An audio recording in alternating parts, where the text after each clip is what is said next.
I literally just came home, plopped down right here, and I just fired this up and I'm starting this commentary. First of all, check this out.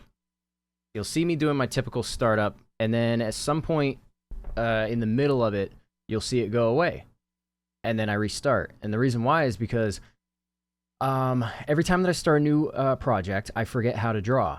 I'm not Canadian. I don't know why I said don't like that. I lost my train of thought. Anyway, right now I'm mapping out the I was gonna say trajectory of the eyes, but I mean the spacing of the eyes to make sure that the proportions meet the area filled out that I specified. Does that make sense? I got the top and the bottom of the head, the chin to the top of the head. There it goes. It went away, and the reason why is that I spent about 45 minutes fighting to figure out how to do this properly. Because you can see it's not a straightforward image. Mr. Bruce Lee is a little bit, not quite 3/4 angle, but like a little bit tilted to the side. So the middle of, in between the nose, the bridge of the nose, and straight in between the eyes is, cocked to the side if you want to measure from like the hairline to the other side of the hairline, which is what I do. But see, I still have a pretty complicated thing going on right here. But for the most part, I had to go back to my previous one, which was a picture of Mr. Peter Dinklage, and I had to pull the file out of my recycling bin and figure out what happened. I got to figure out what I did, because I overcomplicated this one the first time around.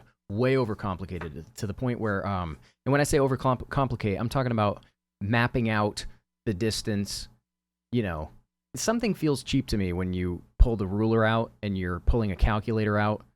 It's part of the process regardless. It's just that how far do you want to go to map the inside corner of the eyelid, the outside corner of the eyelid, or the outside corner of the visible eyeball, and then the outside corner of the eyelid itself. How many things do you want to measure, and how deep do you want to go with the measurements? Some of it has to be off the top of your head. That little blink that you just saw there, I had to recalibrate. That's another problem that I have sometimes, and then I don't have sometimes. I had to recalibrate my my tablet because the parallax effect of the surface that you touch with the pinpoint, the fucking what's that thing called? The pen. Wow, the pen tip. I told you, I just got home from work. I just sat down and I did this. This is my opportunity to speak. I got a lot of other shit to do today. Not that this isn't more important, but specifically why I sat down to do this. Okay, anyway. So the pen tip and the marker, or the screen, the cursor on the screen are a little bit spaced. You know what I mean? Creating a parallax effect, and you have to calibrate it to make sure that from your perspective, the pen tip and the cursor are lined up properly. And I think what happens when it goes sour is when I'm changing positions a lot. My head's moving around. Maybe I'm not comfortable, and I'm leaning forward where I was like calibrated for leaning back. It's really annoying, but it's just part of the game. This also took a couple more hours longer than I expected. A couple more hours longer than the last one that I did, and about an hour that can be attributed to the original thing that I was talking about, where I scrapped and restarted. And the reason why I didn't just go with it is because there's inherent problems. Yeah, I like the way that's looking right now. Anyway, there's inherent problems with the way I was doing it the first time. Yeah, you're measuring the shit out of everything, but it's also it doesn't work. Like I've had it happen before, so I said, all right, let me do it the way that I simplified the last time, because I really liked that. And let's see, what was I gonna say? This one had like a lot of ups and downs as far as how I felt about it. What am I looking up right now? I guess I'm not gonna be able to remember. I don't know. Sometimes I'm looking over at the screen because when you're looking at the recording software, it just gives you a different perspective of what you're actually drawing when your face is right in it. Sometimes it becomes kind of distorted, and then you look over at the other screen and you say, oh my God, and you see all the flaws because it's smaller. I have no idea what else it would be other than you're physically looking in another direction. Like right here, look how wide his face is. A lot of times when you're doing the when I'm kind of creating the outside, the contours of the outside of the face, when I get to that stage, see I'm carving away at it just there because it's just, I don't know why. It's hard to just nail it the first time. But then again, you need it there so you can start doing detail of things around it because everything looks wrong. Most things look wrong until you're doing the actual detail around it. I've read that in a book. There was a book on facial expressions, and you can actually interchange the eyes and the lower half of the face and the upper half of the face. You can actually switch them out with other expressions, and it's all contextually related to just contextually related to the rest of the face, or wrinkles, like signature wrinkles that show up. What the hell was the name of that? I got it behind me in a milk crate, but it's kind of buried, so I'm not gonna turn around and do this. I like this kind of like boy band frosted, bleached hair look that, he sat at for a while. At one point, I just dark. It's gonna be right about here, somewhere really close. I'm just gonna take the dark. I'm just gonna scratch dark into the entire upper part, and thinking that, what, I could have done it actually. I don't know. Hair is very weird to tackle because, yes, he has black hair. I'm trying to wait for the part where I'm describing, because other than that, I'm getting distracted. I tried to make it completely dark just to kind of like fill out the darkness of the hair. Yeah, right there. Okay, finally. Jesus Christ, sorry. And then I started playing around with it, see, and I said, nope, I'm going back, because I have to kind of like feel out each clump of hair and what it's doing, and kind of like map it out first. It's very weird. Hair is a very weird process as far as I'm concerned. Also, like in the middle of this, around this whole area, this is where I started not feeling right about it, and I knew there was a couple things going on, and a lot of it had to do with not having detail filled in. Like right about here, I probably wasn't feeling pretty good about the details of the face. And then when I was done with the session for the night and I came back the next day, I said, okay, you have to go further in the detail. Like this isn't enough detail to, I don't know what else I did though. I just know that every time that I looked over, I was going, oh man, I know I had to fight with the chin.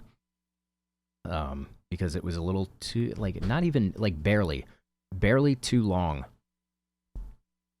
But then every time that I would actually measure it out and stuff in context with everything else, it was in the right area, but maybe just like half an inch too long, or, I don't think it was ever too short. Sorry for the crinkling. That's my water bottle, and it's very cheap. This is, this is definitely just like the most generic purified water. And they have some ASMR for you.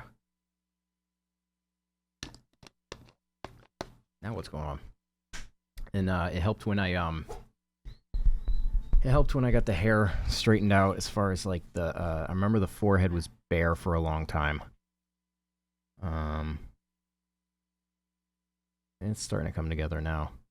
I remember I was doing detail on the neck, and I felt like my like hands, my hand strokes and stuff were not like, I felt out of sync. Sometimes, like, okay, this was in 3 sessions, 3 hours, 3 hours, and 3 hours over 3 days, and the second day, I got a good solid 3 hours of work in, but it didn't feel like I was like grooving, like I wasn't gelling well with my pencil strokes, and my hand wasn't really doing, I don't know, pretty cross hatching as compared to like just not sloppy, but just chaotic. All done. And so I start the hair now. I think I don't know what else I did. I did a little detail switches every now and then. With him, the what do you call it? I don't want to say wrinkles, but the form around the mouth made a huge difference in little subtle differences. Changed the way the whole like lower mouth area looked. And then when I started, I went dark. I did go dark after I had some kind of roadmap to go with the hair. At this point, I feel like it was coming together okay. But I knew there had to be a lot more work done on the hair. And really, every time that I get freaked out by hair, it's just, I just have to kind of like understand that I'm not done yet and just keep going. Such is life. Such as anything. And I didn't know how I was gonna, because mostly dark hair with highlights, to show strands and stuff. But what I did was I made very light pressure on the what do you call it? The eraser, and made it very thin so I could just do kind of like individual strands. And then if you want to make a cluster, it's like a light area. Just keep making the strands over and over and over again. This is where I was standing up because I was kind of like trying to get a shot, like look at it from a distance. I always forget, like I'm sitting there staring at both of these pictures by the end of this going, is this what Bruce Lee looks like? I don't know. I don't even know anymore. Does either picture look like Bruce Lee? I don't know. Is it any good? I don't know. I really start to lose track at some point. Anyway, if you can stand my drab, droning commentary anymore, check out patreon.com/gotyou, where I post in-progress videos just like this, where you can hear me whine even deeper and more personal depth. Other than that, check me out on Instagram, all this stuff. Bye.